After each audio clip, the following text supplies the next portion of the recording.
Welcome to another Victory Rap Sports podcast, and once again it's Rick, RJ, Jullienne. And Dale, the coach, Eggleton. And we are again about to talk to another exceptional Central Coast sporting icon. This time, coach, a bit of speed on the sand and some amazing beach sprint performances. Yes, RJ, he represented New South Wales in both athletics and beach sprinting. But it's a beach sprinting on the sand and surf lifesaving where he excelled. He had won multiple Australian and world titles and was inducted into the Surf Lifesaving Australia Hall of Fame in 2011. Post-career, he got involved in physical education and strength and conditioning coaching, where he also has excelled. He's worked at several local rugby league clubs, NRL clubs, A-League clubs and the New South Wales Swifts Netball Club, as well as many individuals that have been seeking the best they can in their individual sport. So it's a pleasure to welcome for the Victory Rap podcast number 10, Brice Johnson. Brice, welcome that. And before we get to you, mate, I've got to mention our sponsors up and front, Eggleton Bowling Club, Central Coast Locksmiths and Berkeley Vale Cellars. Mate, a pleasure to get you in the studio at Easy FM in Gosford to talk about what's been an amazing career in beach sprinting and, as Dale mentioned, beyond that, mate. Thanks for the invite, guys. I really appreciate it. I've been having a listen to you guys lately and really enjoy listening to guys like Jeff Coronius, who's a mate of mine, and Tony Clark. I've been listening to that one at the moment, and he's a remarkable man. So thanks for the invite again, guys. All right, mate. So looking back, when did you really start getting into beach sprinting and what age? Because everyone, obviously, when they're in their teens or before that, they go, I've got a liking for this particular sport. What did you get into when you were a youngster? So I was brought up in the bush. I moved just before I was 10 to the coast. I'm pretty sure Dad just chucked me out near the boys out the back of Terrigal one day, and I nearly sank trying to do a surf swim. But basically his rule was, like, if you want to go to the beach, you've got to learn how to look after yourself. I'll be honest, I wasn't very good as a youngster. Mm-hmm. I just enjoyed it. I think I enjoyed just being around my mates and competing. I think I won my first beach sprint when I was about 11, like I'm talking locally, not even anywhere other than that. And I think I won my second beach sprint when I was 18. And again, as my dad puts it, I just got sick of getting beaten. But I think if I can look back, I think I enjoyed working hard. I worked harder than my mates. I enjoyed trying to get better and get the best out of myself. Brice, going back to that, you said a country boy growing up in the country town of Trundle, Yeah. I believe. Tell us what that was like, other sports that you might have got involved with there. And Trundle's known for the ABBA festival every year and the widest street, at Main Street for the Bullock teams back in the time. Yeah. That's probably where you started to hone those skills, run across the 50, 60 metre main street. Yeah, we actually, I'll tell you a funny story. A bloke's been run over on that main road. There's like 2 lanes in the middle and 25 metres either side, and somehow he got run over. There was a place out the back of Trundle called Backwater Creek where we used to go out and literally like dirt tennis courts, and the parents would play. It was like basically the townies versus the farmers, and I was just a kid, and there used to be running races on this back dirt track, and I remember winning a race out there in the red dirt. In terms of sport, if you wanted to play football, soccer, which I've mainly worked in the last couple of years, you had to drive 50 odd K to parks. Rugby league was our sport in town, which we all played. And in summer, literally the whole town would come out for a swimming club, and we'd do that. And it was, but in terms of sport, like whatever you could get your hands on in Trundle, whether it be riding motorbikes or shooting rifles or riding your bike around town, it was an incredible childhood. Yeah.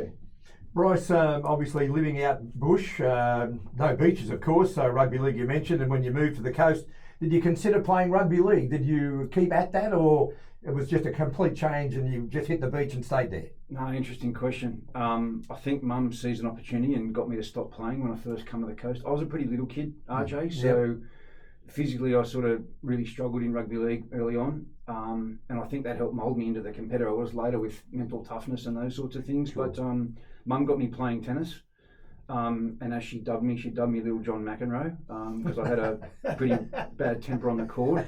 And then someone taught me to play in rugby league to try and get some of my tension out, I suppose. And so I got back into rugby league under 14s. I ended up playing rugby league again locally, but league and athletics and surf life saving were my things when I moved to the coast. Brice, tell us about how you did get into athletics. You mentioned the surf life saving, Terrigal Beach, where it all started, but athletics, a different sport which would have enhanced and helped you with your surf life saving as well. Yeah, little A's. So I did Terrigal Nippers. A lot of my mates were doing Terrigal Little A's. I think it was on a Thursday night originally, then a Friday night. Absolutely loved it. And I'm still a big fan of it now. I think what the physical literacy, the skills you learn, all those different disciplines is great. And I absolutely loved it. So I sort of got going at that. And I think, if I'm being honest, I think I improved on the track first before I then got better on the beach. But yeah, the main thing for me, I just loved it. Yeah. What about when you first made a state, relay or state sprint? Do you remember your first one when you were up against obviously the best from other surf clubs around New South Wales? Yeah, I made the under 13s beach sprint final. So I went from like under 11s where I won my first local sprint and I was pretty average to I made the under 13s state surf life saving finals at your minor. Mm-hmm.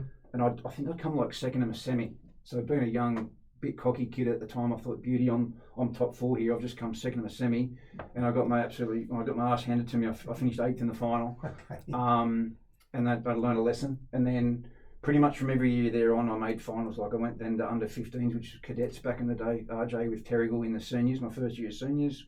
Made the final that year. Made the Aussie final that year over in Perth, which was really good achievement for me at that time, given where I was. And then I don't think I missed another final until I think I missed a state final in my second last year of Opens, which I wasn't overly happy about. Right, so it's an amazing record, but no doubt sand's different every beach. You've got your firm sand, you've got your soft sand. Yeah. It's 90 metres track.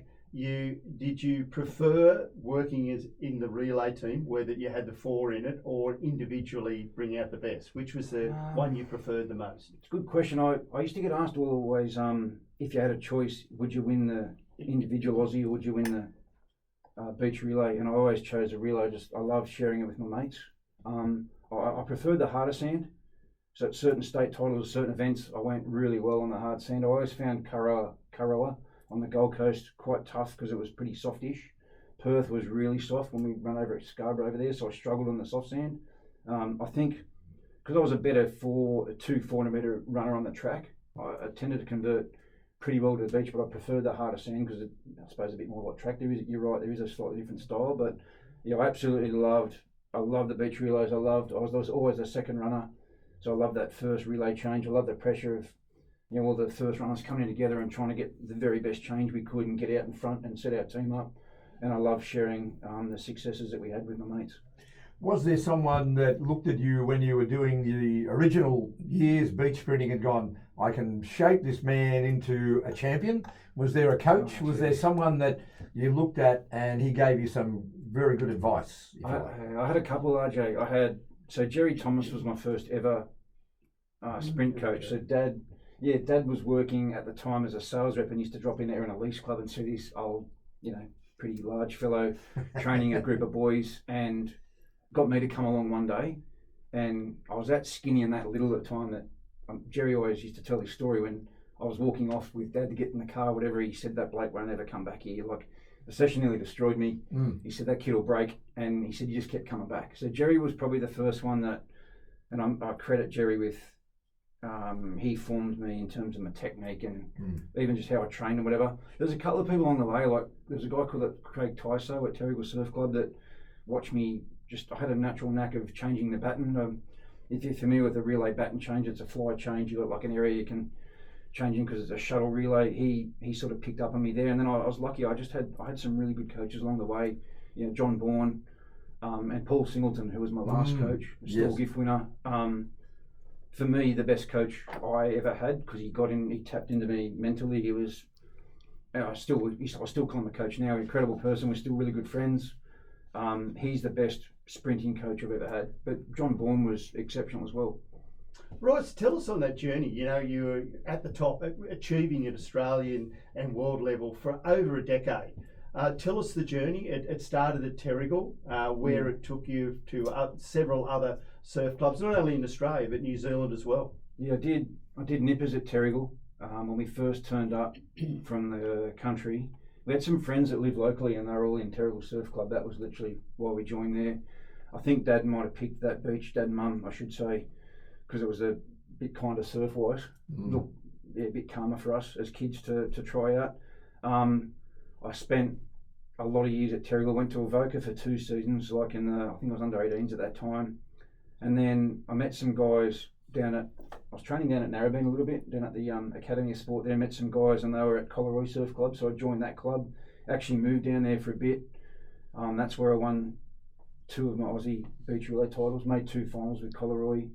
And then through one of my teammates who was a Kiwi, he had a connection with a club called New Plymouth Old Boys over in New Zealand. So we went over there, pretty much spent a summer there. We had to stay there a certain amount of time to qualify for the national championships. So did nationals with NPOB, as the club was called, New Plymouth Old Boys, at Mount Maunganui, like a absolutely picturesque venue. I got 2nd in the sprint, the national sprint over there. I think I got 5th in the flags, and I'm a bloody terrible beach flag. And every time there was 3 of us left going through all the way, and everyone wanted to beat NPOB, and I'd always get drawn on the side of the other team, so I'd have to shoulder one of them out, and I finally got beaten by someone way better than me. And we won the relay. So at one stage here we had the Australian title for the beach relay. It was 3 out of the 4 that competed for MPOB, and we had the New Zealand title as well. Yeah. And then, after that, come back and ended up joining Kilcare. I literally, John Bourne was over at our house one night. I think we'd had way too many red wines, and I agreed. Feature in those podcasts. Yeah, very much. And I had a pact with a really good mate of mine, Andrew Hopper, who was my teammate at Collaroy MPOB, and ended up Kilcare. And I said, I'll only go where you go, and vice versa. And I rang him to tell him that I'd basically agreed to join Kilcare. He's like, what about the chat we're going to have? And I'd sealed the deal on a bottle of red wine. Yeah. All right, on that note, we'll take a little break and mention some of our sponsors for the Victory Wrap. A favourite club on the peninsula, Eggleton Bowling Club. The secret's out with so many members and their guests enjoying good times every day, like that red wine. Enjoy the best in dining at Harry's Chinese Restaurant and the Al Fresco Brasserie, including the all-you-can-eat Thursday night buffet, great food at great prices, and more good times. Live music from talented performers every Friday, Saturday and Sunday. Eggleton Bowling Club in Springwood Street, Eggleton. Come and join the best-kept secret on the coast. Well, Brice, it was at Kilcare where you said you met 3 wonderful guys that combined to make the relay team with yourself. Tell us about that combination that took you to 4 World Beach Sprint titles, 7 Australian Beach Sprint titles, and the connection you had that took you all over the world competing as well and being victorious and successful. Yeah, best time of life. So Stephen Munnery, Andrew Hopper and myself were pretty much the 3 that joined straight away, and we needed a 4th runner, and we ended up getting Brett Westwood talked into coming and competing with us. So Westy played some really good footy for the Entrance Tigers. That's right, yes. Super talented guy, used to drive me mad with like the extreme talent that he had and how bloody terribly he trained at times. But yeah, a really talented runner. And then that first season at Kilcare, I actually got glandular fever in about mid-December. So it was a race against the clock for me to get right for Aussie titles. So I did anything and everything I could in terms of health-wise to get myself going again. We competed at state that year. We come 4th in the relay.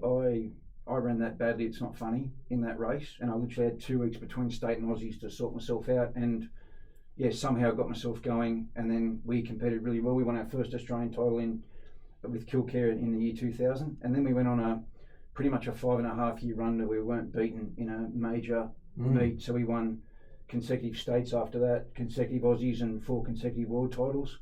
The teams change a bit every now and then, like we had Nathan Mackay in there one season, Adam Bird joined us really late, but the mainstays was a guy by the name of Marcus Kane who come in.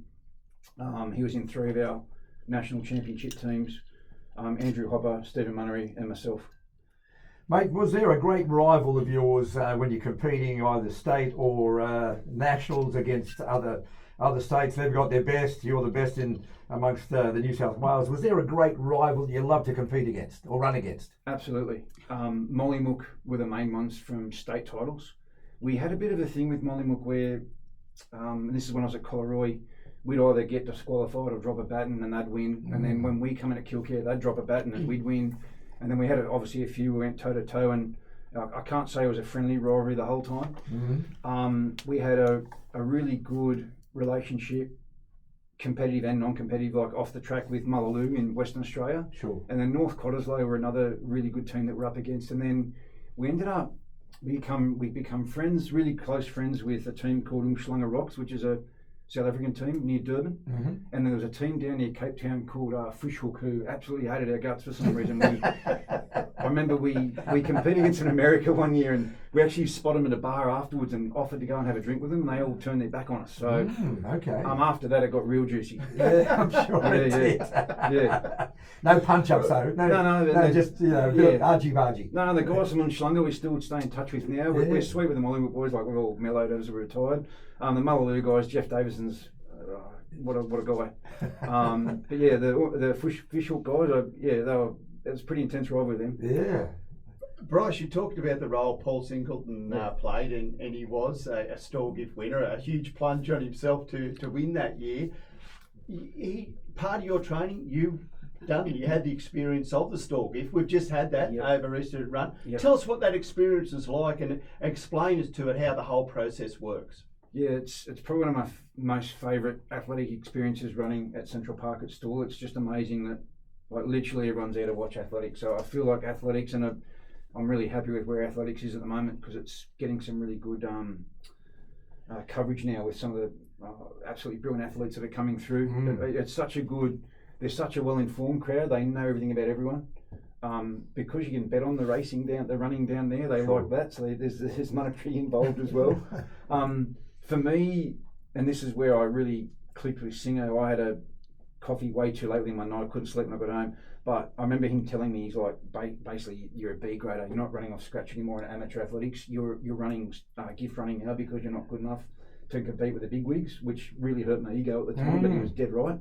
And then we started looking at how we're going to run off marks, and so I had a really good first season on the Singo, and then probably tried to hang on to my peak too long, and by the time I got to Stawell I was sort of coming off it a bit. So I got third in the semis there that year at Stawell in the gift, and only the winners go through. Only the 6 semis, only winners go through. Sure. I ran really well that year. I had a really good season under Singo, and then the following year I said to him, whatever mark I get at a race when I'm in form, let's just go for it. I don't care if it's worth $3,000. I don't care if it's worth 40 grand. I just want to have a crack at winning a gift. Yep. So I won the Tamora gift in my second season. They basically, my mark went from 6.5 or 6.75 to 7 metres, and I knew I could have a crack from that distance. I'd always run between sort of 6 and 6.5 down at Stawell, and then that following season, I went down to Stawell to have a crack at the 200 metres. So it's not one of the big ticket races there, but still a really good race to win. And I lost the final by 0.02 of a second. Wow. I basically got beaten on a lunge by a guy, which was devastating at the time, but he deserved to win. I mucked up my bend, just coming off my bend, I mucked it up. So yeah. We muck up our bends just getting up to the studio, mate. Don't worry about it. We are bend. Okay. All right. 4 times world beach sprint relay champion, starting at 2000. Tell us about that experience, your very first world event. Where was it? And an amazing experience, Brice. Yeah, Manly, 2000. We'd won the Aussies 2 weeks earlier. They did the Worlds 2 weeks after Aussies. So we sort of had a bit of form going in. The sand was a lot harder at Manly there than it was at Kurrawa, so for Westy and I it really suited us. And where we just won Aussies 2 weeks earlier, that world title race there, I think we won by 2-3 minutes that year. We absolutely skinned it. 2002 was at Daytona Beach in America, in Florida, which was a really cool experience. That was our first introductions to our friends from Fishhook in South Africa. Yeah, there was even before the race, there was plenty of talk going on and plenty of sledging, and it's a different sport sprinting. It's not like rugby league or football where you can put a shot on someone. You literally don't touch each other, but a lot of mental stuff goes on. Sure. Then we went 2004. We went to Viareggio in Italy. Okay. That was a really cool experience. We actually really enjoyed watching the B finals there that year. A lot of the European teams would make the B finals, and there was air horns and cowbells, and it was really cool. So we're up against that year a really good team from America, and they loved the argy-bargy before the race and the big talk, but they were good guys. Once it was over, they were good guys. And we won that one pretty easily. And then 2006, which was my last Worlds, was Lawn in Victoria. We only just won that one. We're all getting a bit older and a bit slower, I think, because it was really close win that one. That was our last major title, but all really good experiences. Brice, your resilience and to sustain that is amazing. Not only just one person, but to have 4 people stay. You talked about you contracting glandular fever. What other injuries did you and other members of the team have to battle through to make sure you were there as a team for all those Aussie and world titles? I was pretty lucky after that, Dale. I think because I'd learnt so much about my body with glandular. The year before I had stress fractures, which is before that time.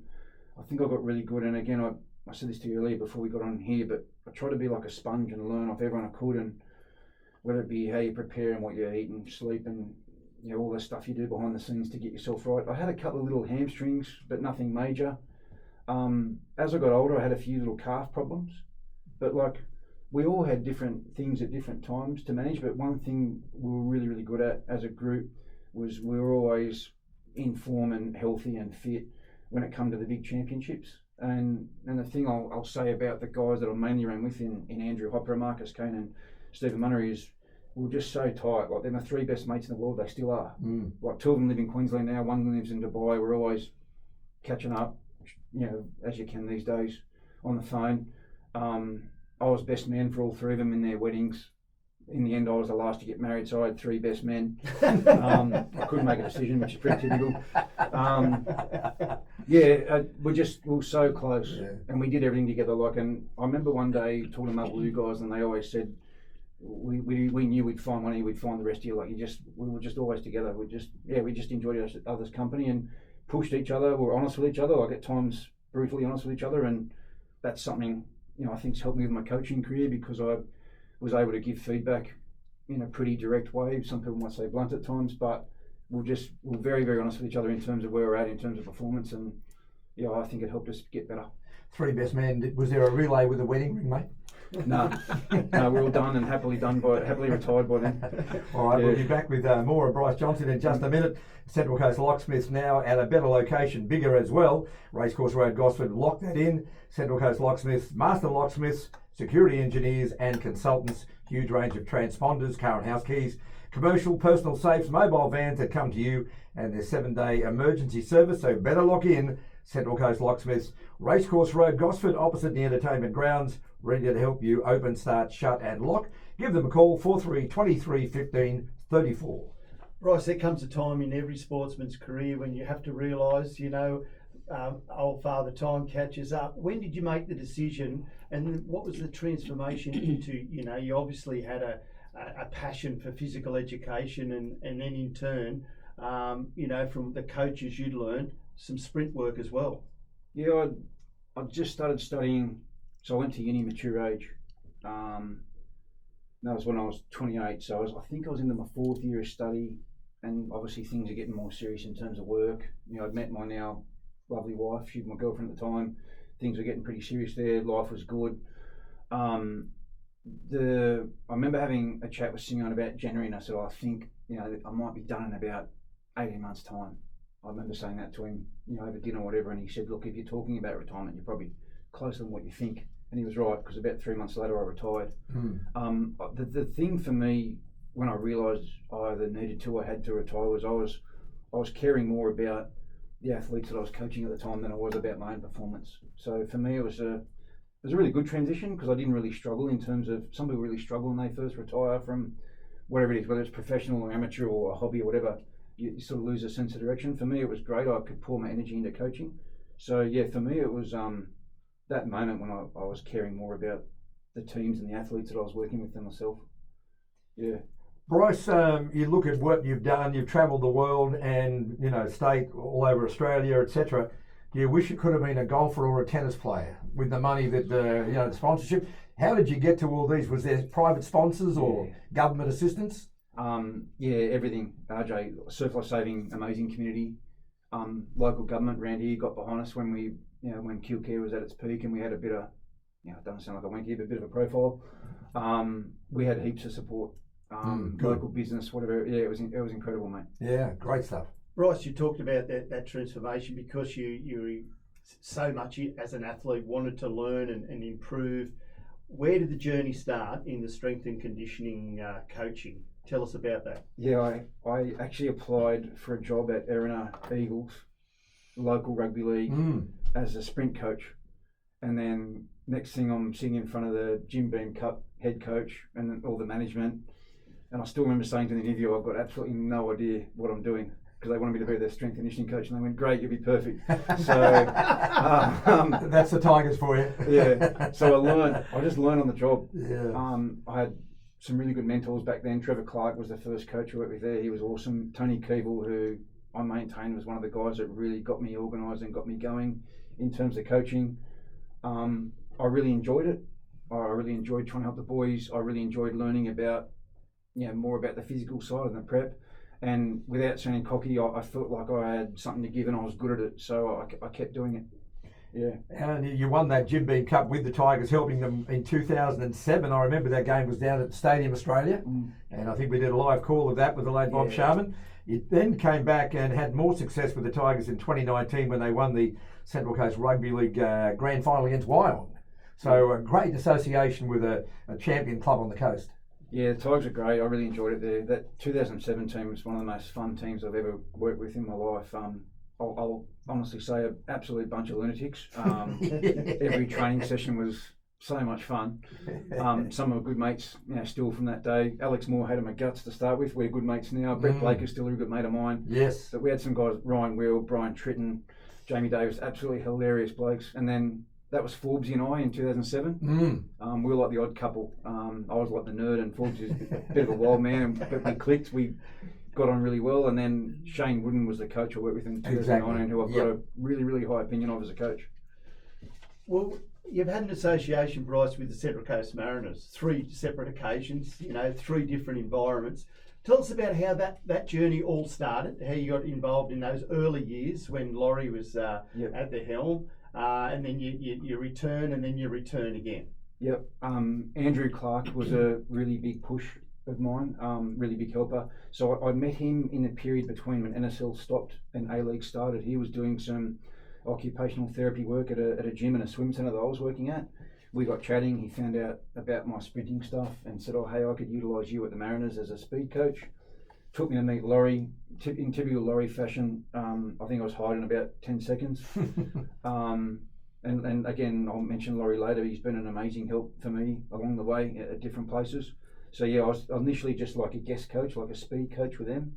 And then through meeting John Hutchinson, who at the time was a player at the Mariners, we got on really well. The famous story goes when Hutch first met me, he come up and said, I need you to make me fast. And he's pretty slow midfielder, Hutch, and I hope he hears this, by the way.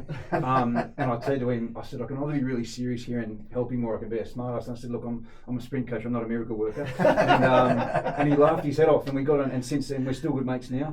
We still talk a couple of times a week. He got me in for my second stint, which was the under Tony Walmsley and Paul Ocon. And then my third stint was Montgomery. Nick Montgomery called me. He was the captain when I was there in my second stint. I loved working with Monty as a captain. I loved him as a professional, as a player, and then he got me into hopefully do a good job there, which we end up doing. Yeah, of course, your last stint there when they won the AFC Cup, they were the champions, won the premiership back to back. So it was a club that was definitely on a massive roll back then, wasn't it? Oh, it was an amazing time. I remember sitting down with Monty for the first meeting. He told me, I've got a squad here and I think we can win the league. And I actually went home thinking this guy's absolutely full of it. And then I obviously agreed to work with them. I thought they were a good squad. I didn't think we were that good. And then I remember after about 2 weeks of watching training live, and I remember saying to my wife when I got home, I'm like, these guys are so good. And then we had a really good year.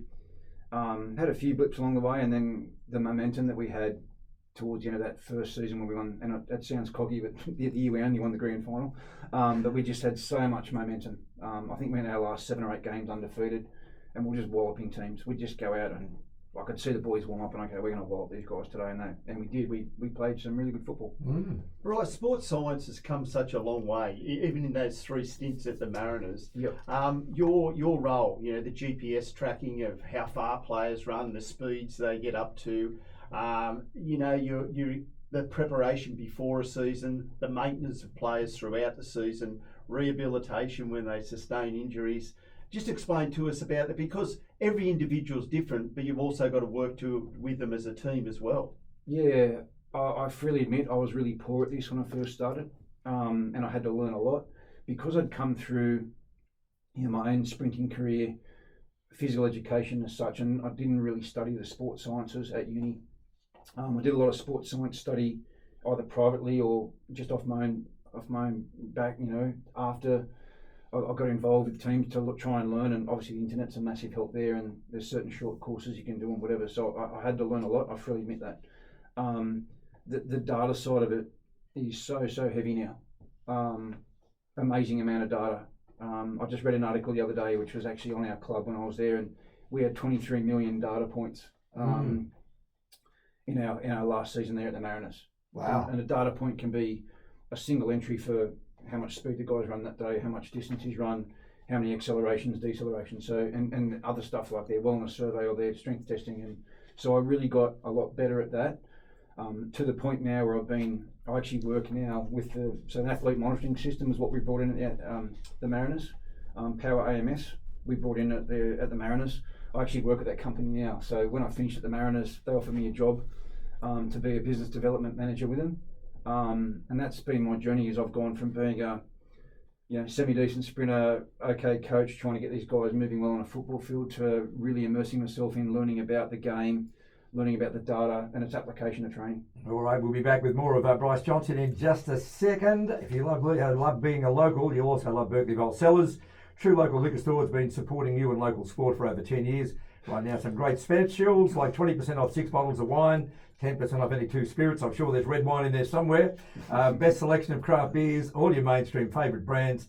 Come and reward yourself at Berkeley Vale Cellars, Lake Edge Avenue, Berkeley Vale. Part of the Liquor Legends Group, Berkeley Vale Cellars, your true local legends. Brice, you talk about being a sponge. You've had plenty of opportunities to do that. You went to the Super League in England, in the UK. Craig Sandercock, who's now involved with the Warangaroos, was there. And your experience at NRL clubs, the Newcastle Knights, the Sydney Roosters. Tell us about what you learned in those journeys as well. Yeah. And that experience. Yeah, great. All your experiences form you, right?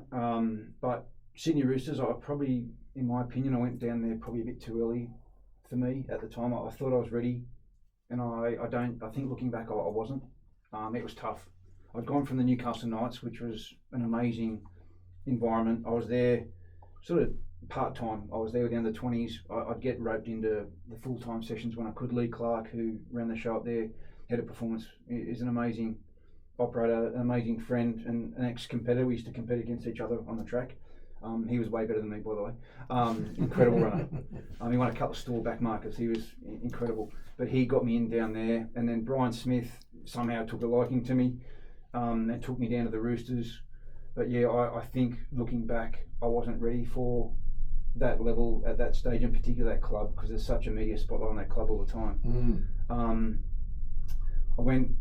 I had a year off after that, just locally worked with Paul String at the Warangaroos, and then went to England to Hull KR. So Sandy got me over to Hull KR. I'd met Sandy when I was at the Knights. Again, a coach I've got a really high opinion of. I think he's a fantastic bloke. He's actually really funny guy. Looks like the world's going to end tomorrow every time you see him, but he's actually a really funny guy. And I really enjoyed working under him. If I look back at the whole KR experience, the biggest problem I had there was, and I didn't know this when I went in, but the head of performance there at the time didn't want me. Sandy did. And it didn't go very well in terms of my role. I remember when my first day at Hull KR, I walked out the back of the gym, there were these offices, and I asked, where do I set up my gear? And then the guy said, there's no room for you here. So I went and I actually sat with the assistant coaches in the other office, which I felt a bit weird. So that was a tough experience mentally, because Sandy got sacked about 2/3 of the way through the season. Pretty much after that, I was shafted. So that was a tough one mentally. My wife wasn't enjoying Hull as much as I was, so she was pretty keen to come home. But again, they all mould you, those experiences. Definitely that one there was a real tough one. That gave me a real introduction to what pro sport can be like when it's wrong. Yeah, mate, 3 stints with the Mariners and a stint with the Jets, 2019 to 21. Compare the two clubs. Your experiences, obviously, so much success with the Mariners. Jets, how would you rate that? Oh, it's a good question, RJ. I think the Jets are really similar in terms of the community affiliation, that sort of stuff. The only thing with the Jets is, I'd say, because they've had a few rough starts and a few times where they've gone insolvent, whatever. I think a lot of the local businesses and local business people are pretty jilted by them. Mm-hmm. I'll be honest with you, I really, really enjoyed my time at the Jets, which I know is not popular with Mariners people. I credit my time at the Jets as making me a much better coach. We had such a good squad there to work with, some really good seasoned pros. Nigel Bogard, Nikolai Topol-Stanley, Jason Hoffman, Yep. Ben Kenarowski, and then we had a couple sort of coming through and some real young guys that are still playing really well now. Angus Thurgate, Johnny Katrumbas, those guys. Even Archie Goodwin, who's doing really well this year. But I credit the Jets with making me a better coach. I got much better with my people side of things, people management, connection with the group, probably more comfortable with myself as a coach. And then again, I've got to mention Laurie. Like Laurie got me in there. He was a CEO at the time. Laurie did everything for that club in terms of keeping that club afloat at a pretty difficult time. I've got so much respect for the man. Brice, you worked with the New South Wales Swifts Netball Club. Tell us what that experience is like working with elite netball girls. Yeah, the girls are terrific. I had a plan, Dale. I had a plan that, with my educational background, I wanted to work. I've worked in rugby league, I worked in football. I had a plan to work in another sport and another gender, being netball, because my plan was to go back to a school one day locally and say, hey, I've worked in a couple of sports across both genders. I'd like to run your sporting program. We're all getting older, right? So I was thinking that was my plan, to set myself up for a future role once the coaching stuff ended. Unfortunately, Swifts just didn't work out. It wasn't the quite right environment for me. And that's nothing to do with being sexist with it. It just wasn't the right environment. But the girls are absolutely amazing athletes. Yeah. 20 to 21 to 2022 with the Swifts. All the achievements that we've discussed and looked at, I would think this would be right up there with the very top, inducted into the Surf Life Saving Australia Hall of Fame in 2011.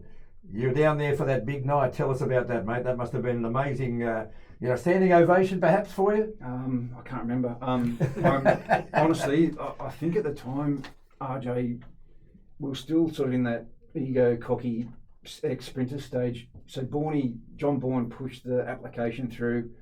I'm going to be honest, we didn't give a hoot about it, the us guys that were in the team at the time, but we're all really appreciative and really thankful that he did it now. For us, the biggest thing was being inducted. Obviously you're there for competitive reasons, but there was other criteria you had to meet, and a lot of it was to do with how you conducted yourself on and off the track. Sure. So yeah, we can't have given the officials too many sprays because we got inducted. Yeah. Brice, obviously all your roles are strength and conditioning at the different sports, the different clubs. Your role, feedback to the coaches, obviously it's the GPS and all that, but I'm a big believer in it's what you see. You're encouraging players to play what you see. Yep. Are you the same in you might look at the GPS, but also you're watching, your eyes are showing you a different story? Absolutely. So without going on a big rant here, I'm not a big fan of consultants that just look at the data and don't see the training. I think you need context. I think you need to see the training. So for me, and again, the coaches I work with more later in my career were much more comfy with this because I got better at communicating that as well. And that's a big part of, you mentioned the GPS and all your data before, Dale, but you've got to get your head around that and work away with your coach to present the data in a way that, if you wanted to listen to what you really wanted to listen to, and so it's got to be digestible. But yeah, for me, the biggest thing I think I've done better later in my career is applying how a player moves to different contexts in a team sport, because sprinting is very, very different to playing on a field, with 22 guys around and 360-degree sports. So I've got a lot better at that. I've always watched football, probably watched football more than I have watched rugby league. So I think I've got a better understanding of the game in that respect. But yeah, I'm definitely a big fan of trying to refine people's movement. Before we wrap up, mate, what's the future hold for Brice Johnson? What are you going to, things can pop up opportunities. Where do you think you'll be in, say, 5 years' time? Yeah, that's such a good question, mate. To answer your question, I don't know. So I've got a role now at the Central Coast Sports College that I'm really enjoying. I'm working with Paul Knowles and his team there at the sports college, and I actually love that. I've really enjoyed connecting with the student body there and trying to help that developmental age. I'm really big on that still, even when I was working pro level. I love that developmental age. I'm doing some stuff online at the moment with athlete monitoring system, like I mentioned earlier, with Power AMS. I'm doing some stuff online with player agency, trying to help some players, physically prepare better, which is sort of, I feel like that's keeping me in the game. Mm-hmm. To answer your question, Rick, and I've gone a really long way about this, I still want to coach at some point. Good. I still have that burning desire to get involved somewhere. The biggest thing for me is it's got to be the right opportunity, the right coach, the right environment, and not trying to sound like cocky or picky or whatever. I haven't had that sort of feeling yet. I've had a few little nibbles here and there, but I just haven't had that feeling as yet. But it'll come at some point. I've got I don't want to sound cocky here again. I've got a pretty firm belief in my abilities, and I'm pretty keen to test myself again. Brice, I think you've been an asset, and you'll always be an asset of whatever club or environment you are involved in. Brice, you've been involved in so many different clubs, in your competitive days as well. Who's the best trainer you've seen, and who's the worst trainer you've seen that seem to be able to get away with it and still perform? I'll start with the worst first to give me time to think about the best. I've got to mention Jason Cummings at the Mariners, hilarious guy, so charismatic, such a beautiful person.